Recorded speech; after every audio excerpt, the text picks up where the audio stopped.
Primetime local news, serving the Lakeland and Midwest regions.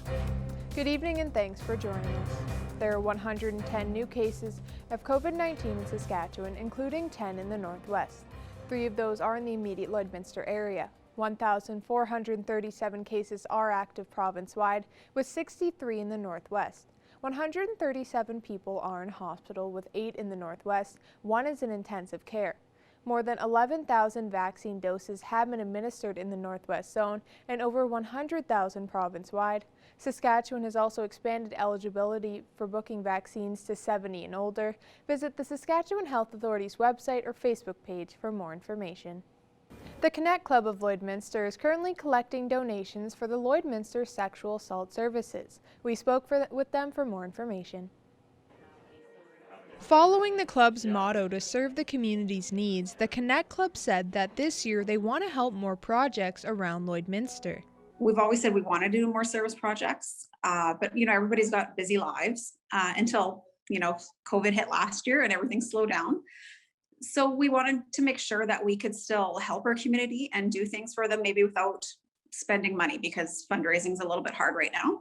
The club reached out to a few organizations throughout the community, and this month they're supporting Project Little Bear at the Lloydminster Sexual Assault Services by collecting blankets of all sizes for women and children. So we were just kind of trying to round up as many as we could to drop off at once. So we're running, I had said Wednesday, but I'm not dropping them off till Friday. So I would even be willing to drop some or pick some up from people Friday morning. The club has a connection to them that not all groups have, which gave them the inspiration to help. We're a group of women, and not that we don't want to help men. Last month we did the walk for the men's shelter. But of course, we're women, we have children, and we're just looking to help people that need a little bit more support right now. More information on the donation drive is available on the Connect Club of Lloydminster's Facebook page. Lloydminster's downtown farmers market is back just in time for spring, and our Tate Lakecraft got the chance to check it out this past weekend. Vendors and shoppers gathered at the Fred North Community Center on Saturday for the second weekend since the downtown farmers market reopened.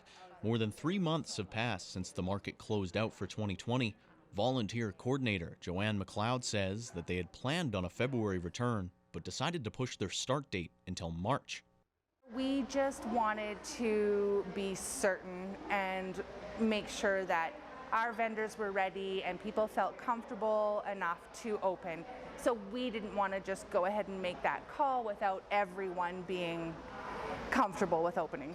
Market goers can expect a variety of merch and snacks, ranging from baked goods and soups to healthcare and household essentials.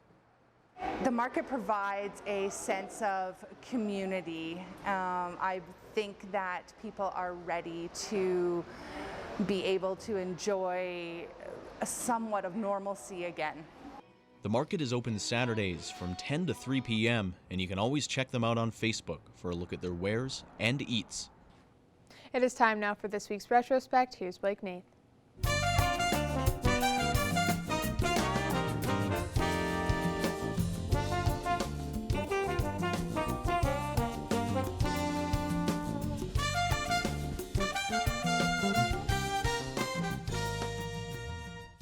This week in retrospect.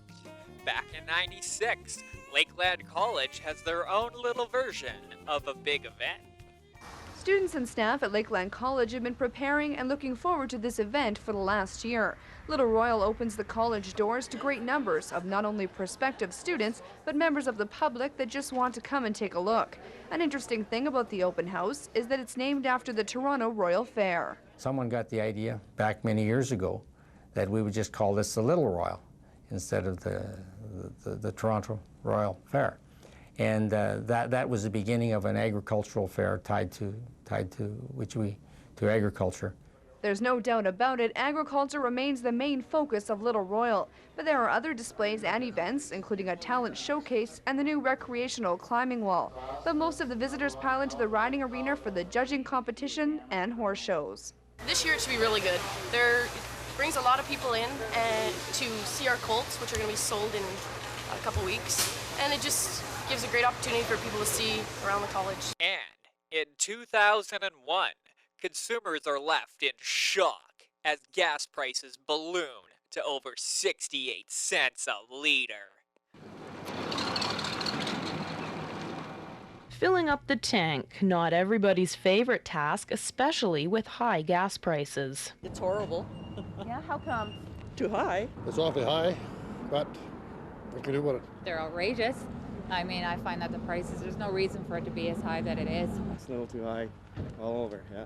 This is the case in many areas of Saskatchewan and Alberta. On the east side of the border, prices range from $72.9 in Meadow Lake to $68.9 in the Battlefords.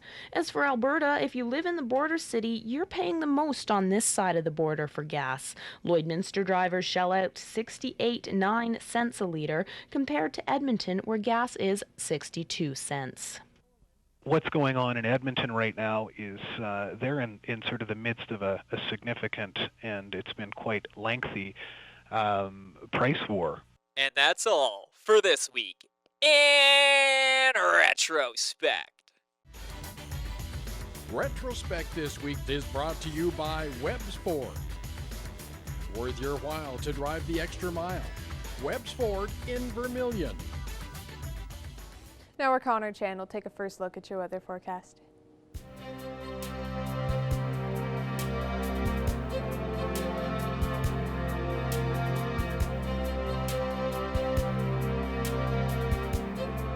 Thanks a lot, Jasmine. Yeah, it would be nice if gas prices were that low, around that 68-cent range, but now we're back to that $1.12 there, but maybe it'll go down in the next little bit here. But we are going to get some nice weather, though, for the most part, as we are sitting a little bit of a cooler day today at -2.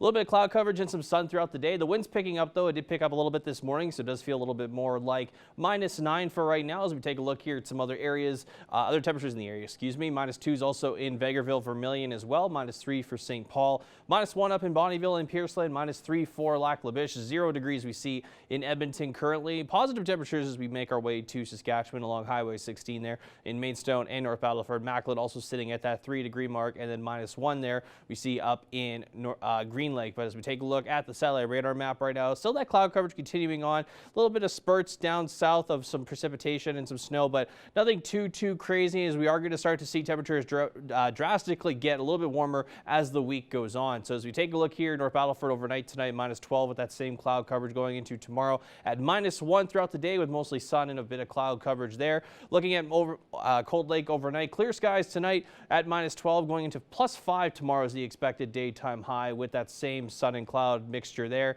And then -12 overnight in Lloydminster tonight with a little bit of clouds as well, but we are expecting a clear sunny day tomorrow with that daytime high of 3 degrees and the wind dying down a little bit there compared to what we see now at just shy of 30 kilometers an hour winds. But as we look to the next 3 days, 5 degrees on Wednesday is going to get gradually a little bit warmer. Some wind may still play a factor into Wednesday, though, as we see the wind chill there at -9. But as we get to Thursday, we'll see a nice high of 7 degrees and a low there of -5 to start the day off, and as well as overnight that night. But still really nice weather nonetheless, and that's what we're going to see over the next 7 days, which will show just a little bit later on in the show. But right now, we're going to take a quick break. We'll be right back with more primetime local news.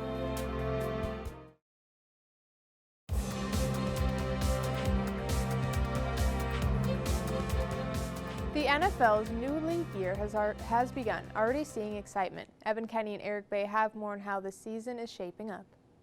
Well, it's been a busy last little bit here when it does come down to the NFL, with the most recent news being Drew Brees announcing his retirement over social media. Joining me today to break this all down is Eric Bay. Eric, thanks for taking this time.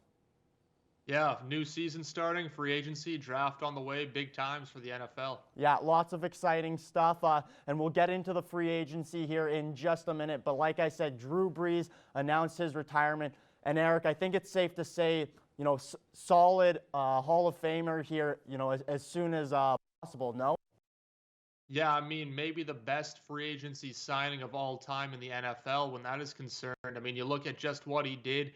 He transformed a franchise that really had done nothing its first 30, 40 years of existence. And now for guys kind of our age and younger is really one of the premier franchises of the entire NFL. And I mean, he's got the one Super Bowl. He's done everything, the passing yards, the touchdowns, and what has really become a more offensive game centered around passing the quarterback. He was one of the top probably 3, 4 guys that you talk about when you talk about the quarterbacks of the last 15 years.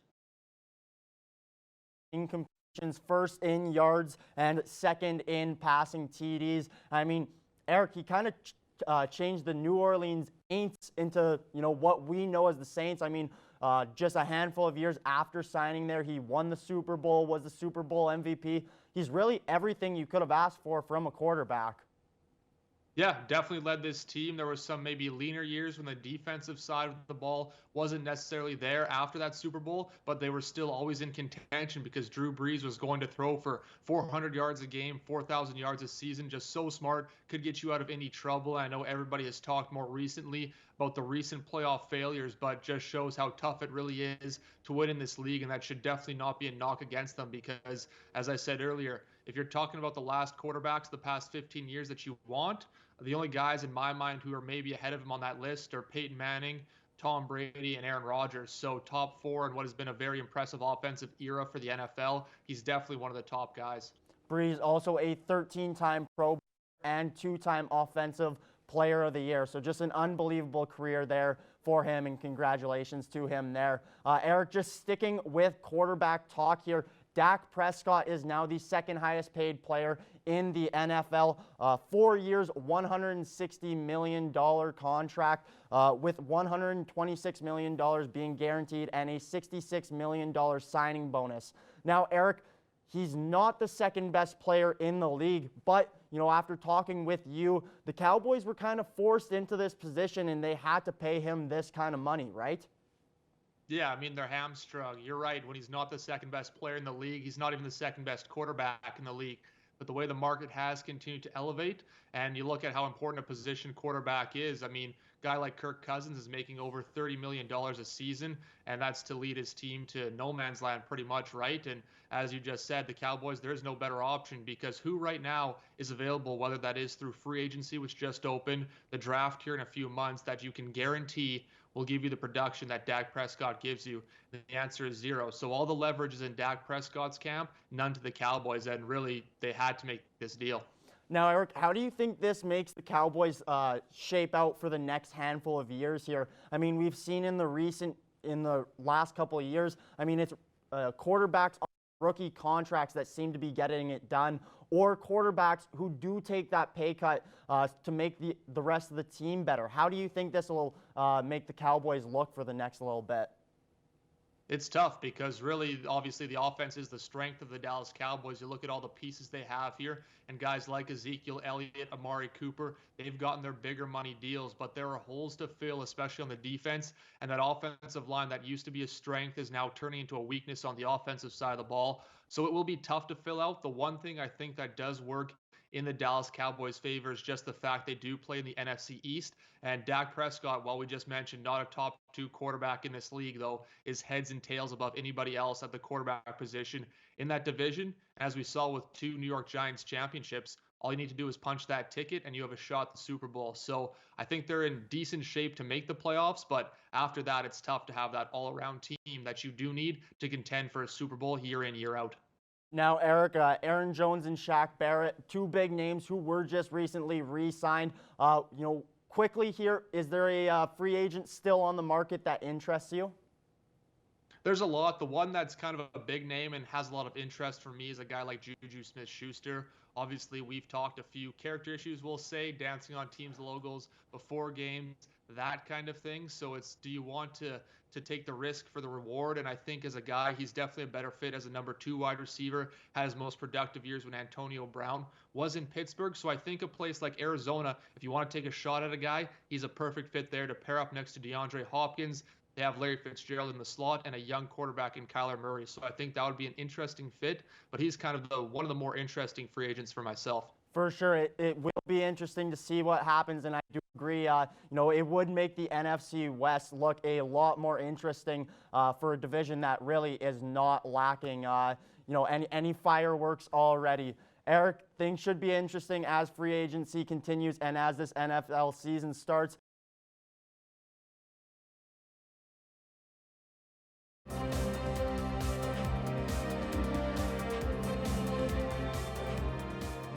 Joining us today for Primetime Local News is the owner of EcoPlast Solutions, John Mark. Thank you so much for giving us your time. Can you start off with telling me more about these custom-built sheds using recycled plastic bottles?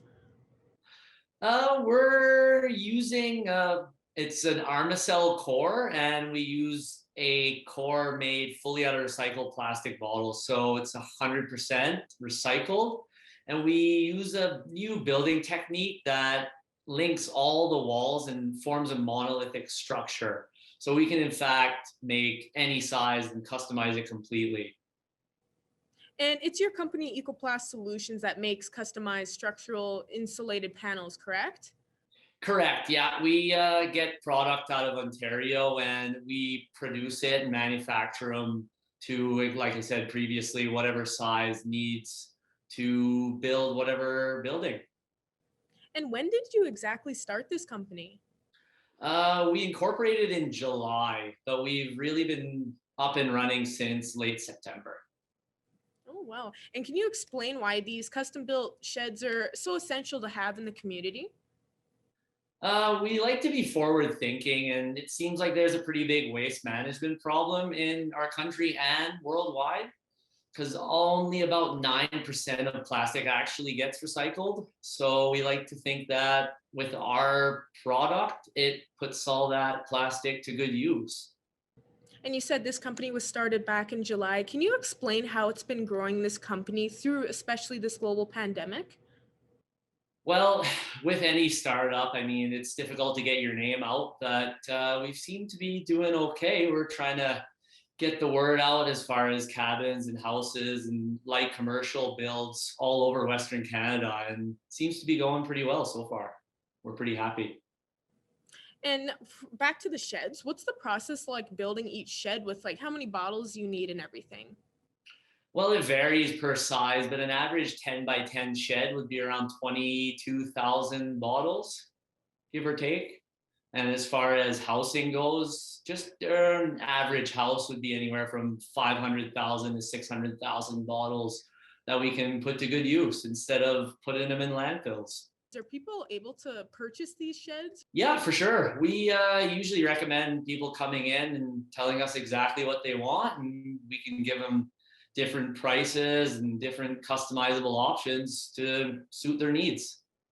And now during this time, what other initiatives has EcoPlast Solutions been doing? We're working with various different groups on housing development, light commercial buildings, and lots of legwork going on behind the scenes right now. We've got 2 cabin builds lined up this summer to nearby lakes, and we're hoping to get a few more. And is there anything else you'd like to add for residents to know about right now? Just if you have any more questions, you can stop by anytime, and my number and our business number is posted all over our social media and our website. Perfect. Well, thank you so much for joining me today, John Mark. Thanks for having me. All right, taking one last look here at your 7-day forecast. 3 degrees heading into tomorrow with clear skies expected throughout the day. Going into Wednesday, 5 degrees is the expected high as we gradually get a little bit warmer throughout the week here until we get to Friday, where we'll have that high of 13 degrees throughout the day there. We'll still have a nice day on Thursday at that high of 7. Going into Saturday, a little bit more cloud coverage coming in there at 9 as our high, and then going into Sunday, we'll drop down about 1 degree to 8, and then on Monday, we should see a little bit more cloud coverage coming in there with that high. Also, we'll see of 9 degrees, and we'll kind of be in the averages for our daytime lows as well, as we average usually -1 as our highs now, and averaging -10 as our daytime lows. Thank you for joining us on Primetime Local News. Have a great night.